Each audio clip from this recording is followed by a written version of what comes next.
समाज की जजम पर बैठे न्यात गंगा मेरे समाजजन,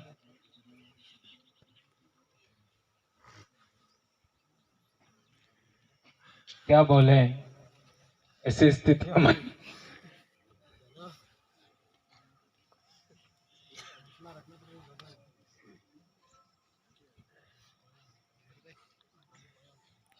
मेरा पिछले दिनों जगदीश भाई के बाद मेरे ससुर जी भी हमारे बीच में नहीं रहे। मेरे सिर पर भी कपड़ा था और है, फिर भी मैं जगदीश भाई के लिए आपके बीच में आया। हमारे समाज की ऐसी रीति नहीं है कि हमारे घर में कोई मर जाए, हमारा सगा, उसका जब तक 12वां नहीं होता है, अंतिम जोहारना नहीं होता है, सिर पर कपड़ा होता है, तब तक हम लोग घर से बाहर नहीं जाते हैं। लेकिन हमारे पूरे आदिवासी परिवार को यहाँ तक लाने में हमारी बहुत बड़ी भूमिका है। इस नाते सभी भाइयों के आग्रह पर, आप सबके आग्रह पर मैं भी यहाँ पर आया और अपनी 2 बातें आपके बीच में रखना चाहता हूँ। भाइयों बहनों, प्रकृति में हम लोग सब एक साथ सांस ले रहे हैं, हम एक दूसरे के साथ जी रहे हैं, एक दूसरे के साथ पानी पी रहे, सांस ले रहे, खाना खा रहे। आज हमारा समाज ही सबसे ज्यादा संकट में क्यों है, यह बात समझनी होगी। आखिर ऐसा क्या कारण है कि केवल और केवल आदिवासी समाज ही सबसे ज्यादा परेशान क्यों है? देश का कोई भी हिस्सा देखो, आज देश ही नहीं पूरी दुनिया में आदिवासी जहां पर भी देखो सबसे ज्यादा पीड़ित है। देश से बाहर जाओ, एशिया महाद्वीप से भी बाहर जाओ तो अमेज़न के जंगल हैं, वहां के आदिवासी भी परेशान हैं। आखिर दुनिया में ऐसा क्या है कि सबसे ज्यादा आदिवासियों को ही परेशान किया जाता है? ये प्रश्न हम लोग जितना भी समझ पाए और नहीं समझ पाए हैं तो और हमको समझने का कोशिश करना चाहिए। भाइयों, आज हम हमारे इलाके की बात करते हैं तो हमारे इलाके में बड़े बड़े महापुरुष पैदा हुए। राणा पूंजा भील आप जानते ही हैं, संत मावजी महाराज, संत सुरमाल महाराज, संत गोविंद गुरु महाराज, और आज इस अवसर पर मैं मेघराज जी तावड़ को भी याद करना चाहूंगा। और इसके बाद हमें हमारे इस इलाके में जगदीश भाई को सदा याद रखना चाहिए, ऐसा मैं कहना चाहता हूं। इस इलाके के नाम पर हमारे इलाके में बहुत सारे लोग डरते हैं। कोटड़ा, इसलिए अब आगे क्या कहूं मैं, ऐसा समझते हैं। जब हम पहली बार कोटड़ा गए तो हमें लगा कि ये तो हमारे इलाके का स्वर्ग है। अब स्वर्ग की अवधारणा हमारे पूर्वजों की अलग है, दूसरों की अलग है, ऐसा कहा जाना चाहिए। और यदि पुरातत्व के आधार पर कहें तो 70,000 साल पहले मानव सभ्यता का विकास हुआ, वो कोटड़ा के इलाके में पुरावशेष मिले हैं 70,000 साल पहले। और एक गुजरात के इतिहासकार हैं, पुरातत्वविद है, उन्होंने कहा कि ये वर्तमान में भील आदिवासी है, उनका जो रहन सहन है और वो पुरातात्विक आवास मिले हैं, मकान मिले हैं, सिलबट्टे मिले हैं, घर बनाने की कला मिली है, वो आज भी भील आदिवासी उस जमाने से जिंदा रखे हुए।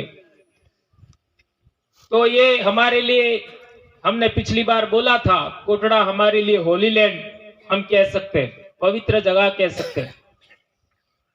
उस इलाके में ये कोई कोटड़ा ही नहीं, कोटड़ा इलाके में जो नदी जा रही है वो जाडोल फलासिया से जाती है, गोगुंदा से जाती है। ये जो पूरा इलाका है, यहीं पर हमारे पूर्वजों का सभ्यता की शुरुआत हुआ होगा, ऐसा कह सकते हैं। और इस इलाके को जगाने के लिए बहुत शिक्षा, स्वास्थ्य और जैव विविधता संरक्षण, जैसा हमारे भाई ने बताया था, उसको ध्यान में रखते हुए समाज को शिक्षित करने, संगठित करने और संघर्ष करने लायक बनाने के लिए काम चल रहा था, जन जागरण चल रहा था। उसका एक सितारा हमारे बीच नहीं रहा। उनकी उम्र बेशक मेरे से काफी कम है और उनकी सीखने की क्षमता थी, बोलने की क्षमता थी। तो मैं ये मेरे मन में सोचता था कि ये इस इलाके का भविष्य का भंवरलाल परमार होगा, ऐसा मैं मानता था। ये बात मैं दिल से कह रहा हूं। ये इसलिए कह रहा हूं कि उस व्यक्ति में सीखने की जो क्षमता थी, अपने से ज्यादा जानकार आदमी को पूछना, सवाल पूछना और फिर जानकारी लेना और फिर उस जानकारी को समाज में परोसना, ये बहुत कम लोग करते हैं। हमारे समाज में कुछ ऐसी बातें हैं जिसको लेकर के हम लोगों को आज तक अज्ञान रखा गया, हमको जानकारी नहीं दी गई। पूरी दुनिया में जानकारी का विस्तार हो रहा है, जानकारी का विस्फोट हो रहा है और हमारे समाज को जानकारी से दूर रखा जा रहा है। आप लोगों ने देखा होगा कि मीडिया में कभी आदिवासियों की बात नहीं होती, अखबारों में आदिवासियों के विरोध में लिखा जाता है, यहां तक कि विधानसभा और लोकसभा में भी आदिवासियों के बारे में बात नहीं होती है। और जब भी बात होती है तो विरोध में बात होती है। ऐसा आप लोगों ने कभी कभी देखा होगा, ऐसा मैं कह सकता हूं। और पूरे देश के अंदर सबसे ज्यादा समृद्ध भविष्य में कोई वेल्थ वाला होगा, पैसे वाला होगा, संपदा वाला होगा तो वो आदिवासी होगा, ये सब लोग जानते हैं। इसलिए हमको उस संपदा से यानी इंडिजिनस प्रॉपर्टी से दूर करने के लिए, हमारी इंडिजिनस प्रॉपर्टी छीन लेने के लिए हमारे आदिवासी बेल्ट के अंदर कंपनियां आ रही है, उद्योगपति आ रहे और इन्होंने हमारी जमीन छीन रहे। और हम लोग ताकतवर बने, हम लोग शिक्षित बने, जागरूक बने और संगठित बने, उससे पहले वो छीन लेना चाहते हैं, क्योंकि उसके बाद वो छीन नहीं पाएंगे। आप लोग ये गुजरात से आपका हरियाणा तक, दिल्ली तक देखिए, अरावली पर्वतमाला की क्या हालत है। वो हमारे पूर्वजों की विरासत है। इस धरती पर सबसे पहले कोई इलाका ठंडा हुआ तो वो अरावली पर्वतमाला हुआ। यह हमारे पूर्वजों की विरासत है। उसकी हालत देखिए क्या है। सारे पहाड़ उखाड़ डाले लोगों ने, खत्म कर दिए। उसको बचाने के लिए हम लोग प्रयास कर रहे हैं। आने वाली पीढ़ी को हम कुछ देना चाहते हैं। मेरे भाइयों बहनों वडीलों, एक बात आप लोग गौर करिए, जो पढ़े लिखे लोग हैं और इस मेरे स्पीच को बाद में भी लोग सुनेंगे, उन सभी से मैं कहना चाहता हूं कि हे आदिवासियों, तुमको जितने धर्म पसंद है जाइए, मुझे कोई दिक्कत नहीं है। तुमको जितने संगठन पसंद है जाइए, मुझे कोई दिक्कत नहीं है। तुमको जितनी पार्टियां पसंद है उनमें जाइए, मुझे कोई दिक्कत नहीं है। जिसकी गुलामी करना है करिए, मुझे कोई दिक्कत नहीं है। लेकिन मेरे एक प्रश्न का जवाब दीजिए। मैं भी एक शिक्षक हूं और शिक्षक कभी झूठ नहीं बोलता। शिक्षक ने जो ज्ञान हासिल किया है वो बच्चों को भी पढ़ाता है और समाज को भी पढ़ाता है। यही तो हमारे देश की विरासत है। हमारे देश के अंदर नालंदा विश्वविद्यालय, विक्रमशिला विश्वविद्यालय, तक्षशिला विश्वविद्यालय, इस तरीके के विश्वविद्यालय थे जिसमें पढ़ने वाले स्टूडेंट पढ़ाने वाले शिक्षक ता जिंदगी समाज को पढ़ाते थे, उसी विरासत को हम आगे बढ़ा रहे हैं। तो मेरा यह सवाल है कि देश आजाद होने से पहले जिन लोगों का जन्म हुआ वो हमारे बीच आज भी हैं। हमारे बीच देश आजाद होने से पहले जिन लोगों का जन्म हुआ वो आज भी हमारे बीच जिंदा है। उनको पूछिए कि तुम्हारे परिवार में, तुम्हारे गांव में, तुम्हारे समाज के अंदर, तुम्हारे जिले के अंदर, तुम्हारे राज्य के अंदर क्या कभी आदिवासी से लड़ता था? क्या कभी पहले आदिवासी से लड़ता था? क्या कहना है आपका? नहीं लड़ता था। इन 75 साल के अंदर एक परिवार बताओ, राज्य तो छोड़ दो, जिला छोड़ दो, समाज छोड़ दो, गांव छोड़ दो, परिवार देखो, एक भी परिवार ऐसा नहीं मिलेगा जिसके अंदर आपस में लड़ाई नहीं है। क्या ये बात मैं गलत बोल रहा हूं? मेरी बहनों, मेरे भाइयों, ये बात बहुत बड़ी है। जो कौम हजारों साल तक, जो कौम लाखों साल तक कभी आपस में नहीं लड़ी, वो आज क्यों लड़ रही है? जिस कौम ने बाहर के आक्रमणकारियों को सहायता मांगने पर सहायता दिया, अरबों का आक्रमण हुआ, उस जमाने के अंदर हमारे पूर्वजों ने, जो उस जमाने के शासक वर्ग था, उसको साथ दिया। मोहम्मद गजनवी का आक्रमण हुआ, हमारे पूर्वजों ने, उस जमाने का शासक वर्ग था, उसको सहयोग दिया। इतिहास पढ़ सकते हो। मोहम्मद गौरी का आक्रमण हुआ, हमारे पूर्वजों ने उनका साथ दिया।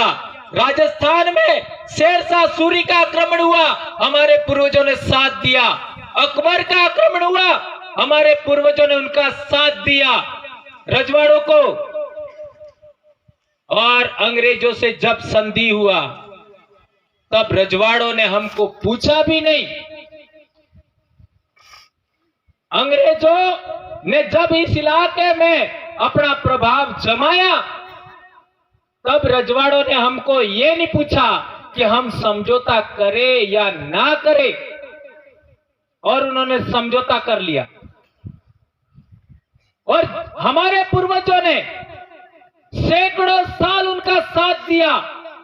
उन लोगों ने अंग्रेजों के साथ मिलकर के हमारे समाज का बर्बादी का रास्ता, पतन का रास्ता, यहां तक कि हर तरीके से दबाने का रास्ता शुरू किया। आपको याद होगा, हमारे पूर्वज अच्छा कपड़ा नहीं पहन सकते थे, अच्छा घर नहीं बना सकते थे, यहां तक कि जंगल में पत्ती, सागवान का पत्ती भी आपका तोड़ नहीं सकते थे। हमारे पूर्वजों को हमने कभी भी दूसरे समाज के लिए काम नहीं किया, मुफ्त में मजदूरी करवाते थे, जिसको वेट कहते हैं। और खेती बाड़ी, पशुपालन, घर के कामकाज में हमारे पूर्वजों को उन्होंने लगाया, उसको वेट वेकार आप सब कहते हैं। इसी वजह से हमारा समाज हजारों साल तक किसी का गुलाम नहीं था। वो समाज दब गया थोड़ा सा, और थोड़ा सा दब जाने के बाद भी हमारे पूर्वजों ने उनका प्रतिकार किया, और उस प्रतिकार का उलगुलान पहली बार धुले विद्रोह में 1881 में हुआ। उसके बाद में मानगढ़ का आंदोलन हुआ 1913 में। उसके बाद पाल, चितरिया, लीलुड़ी, बडली, ये हमारे 4 बड़े आंदोलन हैं, जिसके अंदर हमारे पूर्वजों ने बलिदान दिया, अपना खून बहाया, अपनी बेटियां, अपनी बहनों को खोया, और इनमें गोली मारने में हमारे भी लोग थे, ये बात कभी भूलना नहीं है। ये पहली शुरुआत थी। जो लोग गुलाम हो जाते हैं, जो लोग नौकर हो जाते हैं, वो अपने समाज को भी गोली मारने में पीछे नहीं हटते हैं। ये इतिहास हमें याद रखना होगा। 75 साल में आपने देखा, जो लोग गुलामी पसंद है, जो लोग दूसरों की गुलामी करते हुए अपने समाज को पीछे धकेलने का काम करते हैं, वो लोग आज की तारीख में आपका सरपंच भी होंगे तो वो भी आपको पीछे धकेलने में लगे। ये बात आप समझ सकते हो। जो लोग प्रधान है वो भी आपको पीछे धकेलने में लगे हुए, जो एमएलए हैं वो भी आपको पीछे धकेलने में लगे, एमपी भी पीछे धकेलने में लगे। इसी वजह से आपका आरक्षण के साथ कुठाराघात हुआ। हमारी जनसंख्या पूरे देश में, आदिवासियों की जितनी जनसंख्या है पूरे देश में, एससी की जितनी जनसंख्या है, उनका उसी अनुपात में आरक्षण होना चाहिए। हमारे लोग कब से मांग कर रहे हैं और उन लोगों ने तो 30 मांगा, इन्होंने 50 दे दिया। ये किसने साइन किया? जो तुम्हारे अपने थे उन्होंने साइन किया। तुम्हारे इलाके में जितना खनिज संपदा है, जितना पहाड़ों को खोदा जा रहा है, जितने डैम के नाम पर तुमको विस्थापित किया जा रहा है, पूरे देश की बात कर रहा हूं मैं, इस इलाके की बात नहीं करता। पूरे देश में जो भी हो रहा है उसका साइन किसने किया? किसने साइन किया? उनके सरपंच, हमारे खुद के सरपंचों ने साइन किया। उन सरपंचों को साइन करने के लिए बाध्य किसने किया? हमारे एमपी एमएलए ने साइन किया। उनको बाध्य किसने किया? उनको बाध्य किया है टिकट देने वालों ने, उनको बाध्य किया है जिताने वालों ने। हमारे वोट का कोई मोल नहीं रहा। आज की तारीख में हम लोग देखते हैं तो 70-75 साल, आपका 75% जो जनसंख्या है उनके वोट की कोई कीमत न रही और 5-10% वालों की कीमत हो गई। ये बहुत बड़ी समस्या है मेरे भाइयों।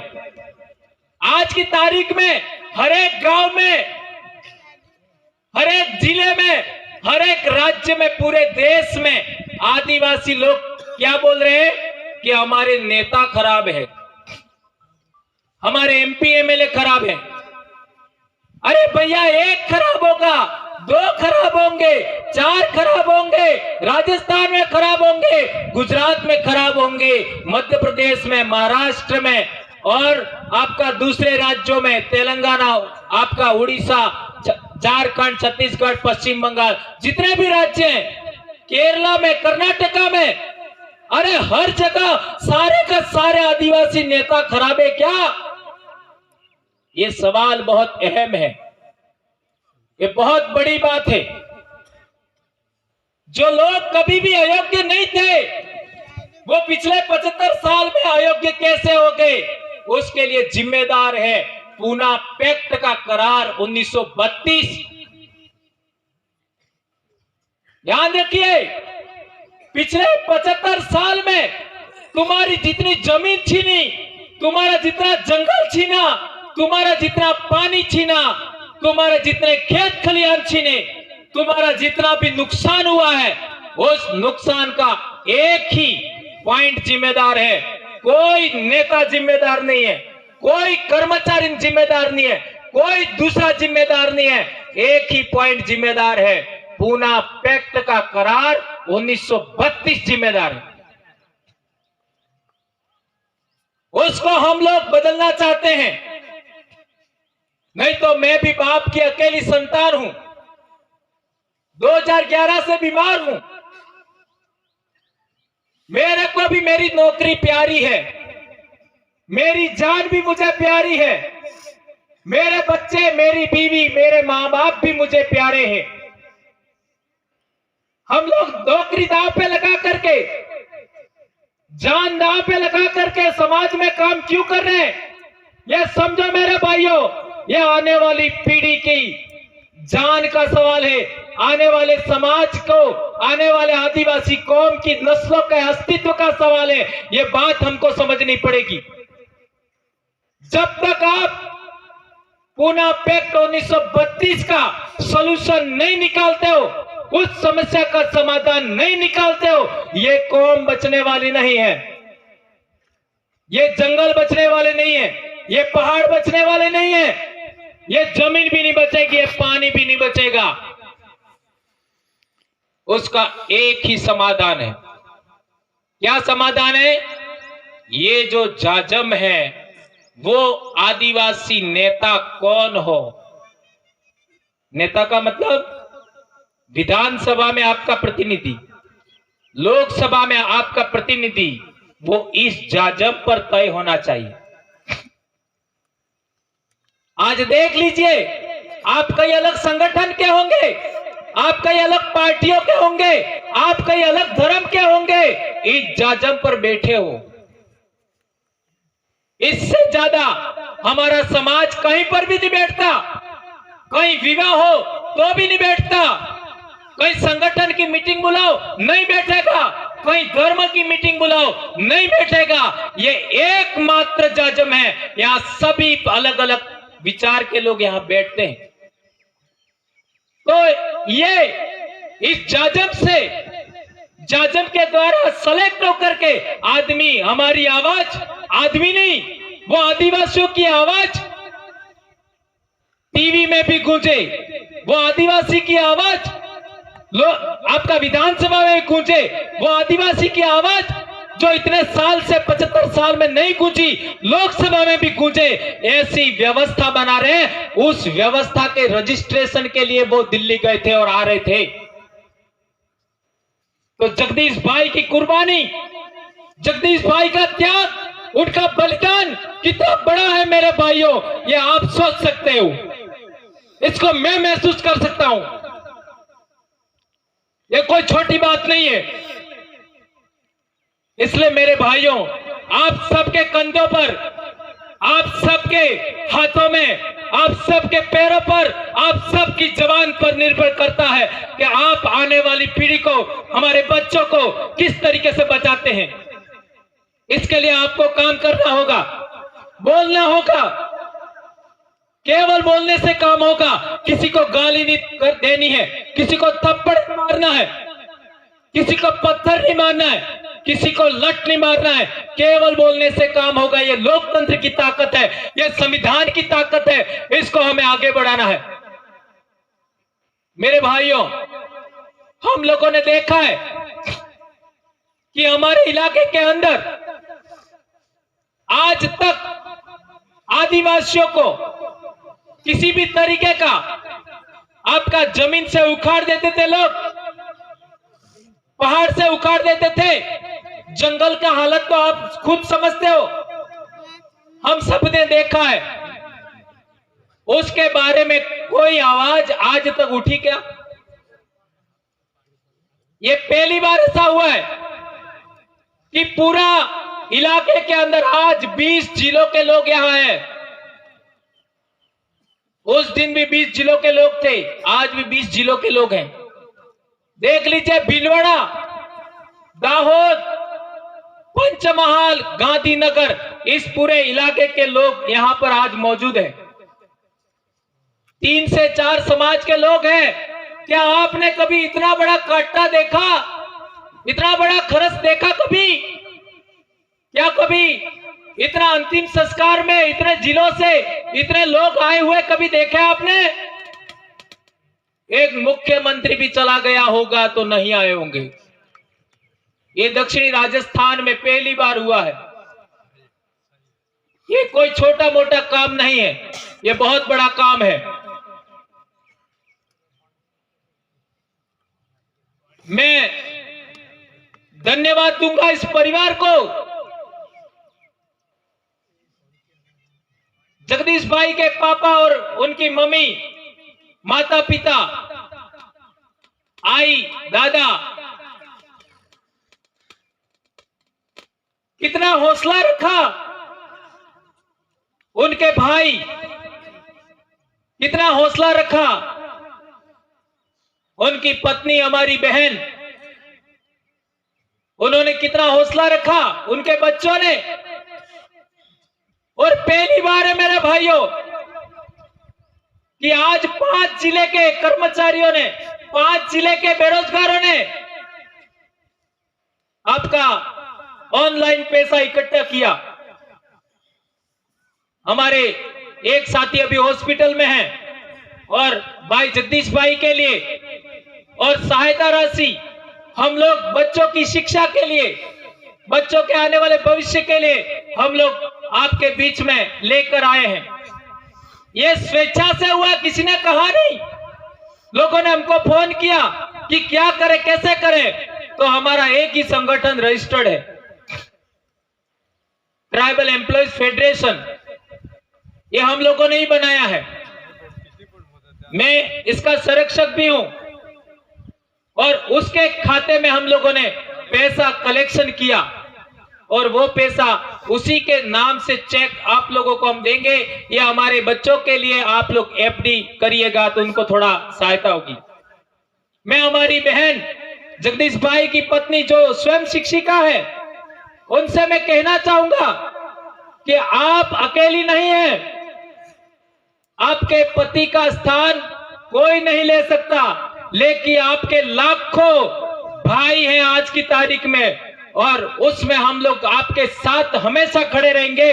और आपकी आने वाली पीढ़ी जो बच्चे हैं उनके लिए हम हर संभव कोशिश करेंगे। ये आज मैं आपका वचन देता हूं। आपको, आपके माता पिता, आप दोनों को हम वचन देते हैं, दो भाइयों को हम वचन देते हैं, पियर पक्ष और इस गांव को हम वचन देते हैं कि आप हम लोगों को जब कभी भी मौका मिले, हमारी आवश्यकता महसूस हो, हमको बुलाइएगा। आप हमारे परिवार का अंग है। एक जमाना था गांव के अंदर भी कोई मर जाता था तो सारे लोग नहीं रोते थे, अपने सगा में भी कोई मर जाता था तो सारे लोग नहीं रोते थे, अपने जिले में भी कोई मर जाता था सारे कांटे में नहीं जाते थे। आज देख लीजिए, हमारे अपने परिवार का अंग, हमारा सगा भाई गया, ऐसा हजारों लोग रोए हैं, एक दो नहीं, हजारों लोग। ये बहुत बड़ी बात है। ये भावनाएं, ये विचार, यही हमें आने वाले समय में याद रखेंगे। बहुत लोग गए इस धरती से, किसी ने किसी को याद नहीं रखा। संत सुरमाल को इसलिए याद रखा जाता है, उन्होंने समाज को कुछ दिया। संत गोविंद गुरु को इसलिए याद रखा जाता है कि उन्होंने समाज को कुछ दिया। मेघराज जी तावड़ साहब भी समाज के प्रति बहुत डेडिकेटेड थे, तो उनको हमने आज याद किया। इसी तरीके से जगदीश भाई को भी आने वाली पीढ़ी और हम सब याद रखेंगे। उन्होंने पिछले 1 साल में ऐसा बोलना सीखा था, ऐसी जानकारी सीखी थी जो इतना फास्ट कोई सीख नहीं रहता, ये मैं खुद कह सकता हूं। और एक नई परंपरा हम लोग, हमारी बहन के कहने पर, चंद्रिका का बहन के कहने पर हम लोग आज से ही इसका पालन करेंगे, क्योंकि परंपराएं समाज ही बनाता है। हमारे पूर्वजों ने, समाज ने ये जाजम पर बैठने की परंपरा बनाई। हमारी एक बहन जो अरब सागर के किनारे से आई है, भावनगर से, उनके कहने पर हम कहना चाहेंगे कि शुभ अवसर पर हमारे समाज के अंदर कोई महिला विधवा हो जाती है तो वो उसमें शामिल नहीं होती है। ये परंपरा हमारी केवल 12 दिन तक होती है, इसके बाद नहीं होती है। ये भी हमारे समाज में परंपरा है, लेकिन हम लोग वचन देते हैं कि हम लोग ऐसा कभी होने नहीं देंगे। हर शुभ अवसर पर हम आगे रखेंगे, और मैं तो इसमें विश्वास भी नहीं करता कोई भी जिसका बच्चा नहीं हो और वो भी मेरे आगे निकल जाए, मैं कहीं जा रहा हूं, मैं रुकता नहीं हूं। कोई विधवा भी मेरे आगे पीछे निकल जाए, मैं रुकता नहीं हूं, और मैं तो गलत मानता ही नहीं, कभी नहीं मानता। और हमारे समाज के अंदर कोई इंसान मर जाता है तो उसको गोंड लोग हैं, वो पेन जीवा बोलते हैं, वो पेन हो गया। जो जिंदा है उसको वैन जीवा मानते हैं। वैन का मतलब जिंदा, और पेन का मतलब जो पवन रूप में हो गया। तो हमारे घर के आसपास कोई बुधेड़ा आता है तो आपने हो काम, पवन कोणेक मनक बीमार થઈ જાય अचानक तो हो कहीं पवन में पड़ी गई और पूर्वज किस रूप में, पवन के रूप में, तो वो हमारे बीच में जगदीश भाई पवन के रूप में मौजूद हैं, ऐसा हम विश्वास रखेंगे। और एक और इम्पोर्टेंट बात आपके बीच में कहना चाहता हूं, आज के बाद हमारे समाज के अंदर जो बोलने वाले, समाज जागरण में उल्लेखनीय काम करने वाले जो भाई हैं, बहनें हैं, उनके लिए इसी तरीके से हमें आर्थिक सहयोग भी करना चाहिए। बहन ने, चंद्रिका बहन ने एक बहुत इंपॉर्टेंट बात और कही थी कि हम धर्म स्थल पर जो दान करते हैं वो पैसा हमारे जिनके पति मर जाएं, ऐसी बहनों के लिए, जिनके बाप मर जाए, मां मर जाए, ऐसे बच्चों के लिए हम लोगों को सहयोग राशि कराना चाहिए। और हम लोग कोशिश कर रहे हैं आने वाले समय के अंदर हमारा एक आदिवासी परिवार कोष हो, जिसके अंदर हम दिन का 1 रुपया डालें और कर्मचारी 1 दिन की अपनी इनकम उसमें डाले और ऐसे बच्चों की शिक्षा के लिए, ऐसी महिलाओं के लिए हम लोग देंगे। इस तरीके का काम हम कर रहे हैं। हमारा एक रजिस्ट्रेशन हो गया है और दूसरा रजिस्ट्रेशन जिसके लिए जगदीश भाई गए थे वो भी बहुत जल्द हो जाएगा। और हम लोग चाहेंगे कि और बहुत सारे हमारे स्टूडेंट की विंग है, उसको भी हमें रजिस्ट्रेशन कराना है, युवाओं की विंग है उसका भी रजिस्ट्रेशन करवाना है, हमारा आपका संघर्ष करने की एक विंग है उसका भी रजिस्ट्रेशन करवाना है। तो ये सब होंगे समय के अनुसार। दूसरे समाज रजिस्ट्रेशन कराता है तो महीनों में हो जाते हैं, लेकिन हमारे कर्मचारी भाइयों को पूछिए, हमारे कर्मचारियों का संगठन रजिस्टर्ड किया 2 साल लगे और ये पहली बार नहीं गए थे, 1.5 साल से जा रहे। जिस गाड़ी का एक्सीडेंट हुआ वो गाड़ी ही लेके जाते हैं 1.5 साल से, और पहली बार ऐसा हुआ है। लेकिन जो होना था, मैं ऐसा कहना भी मुझे अच्छा नहीं लगता, एक बहुत बड़ी क्षति हो चुकी है, उसकी भरपाई मेरे लिए तो असंभव है। मैं भी अपने आप को बोलने से घबराता हूं और घबरा इसलिए रहा हूं कि क्या जवाब दें हम लोग। जगदीश भाई जैसा घटना हो जाता है तो हम उस परिवार को, उन बच्चों को हम क्या जवाब दें। मैं बहुत ही ओजस्वी वक्ता हूं, आपकी ऊर्जा मेरे में समाहित होती है तब मैं ऐसा बोल पाता हूं। जब दिल टूटता है तो ऐसा बोलना संभव नहीं हो पाता है। इसलिए आप लोग जितने यहाँ, मेरी बहनें, मेरे बड़े वडील, आप सब आए हैं, आप सब से हाथ जोड़कर मेरी गुजारिश है, अनुरोध है, हमारे तमाम प्रकार के मतभेद होंगे, मनभेद होंगे, पार्टियां, संगठन, इन सब को छोड़ करके जाजम पर आ जाइए और जाजम का महत्व समझिए। और जो बात मैंने आपको बताई वो हमेशा याद रखना।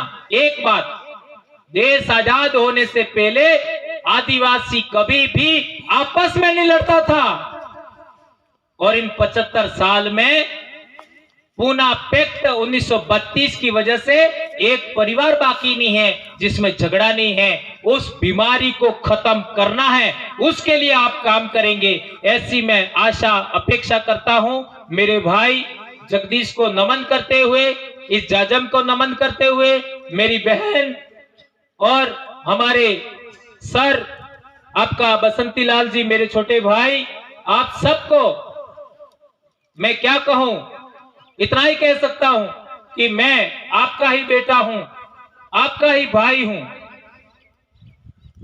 कोशिश करेंगे हम लोग, जितना भी कोशिश करें।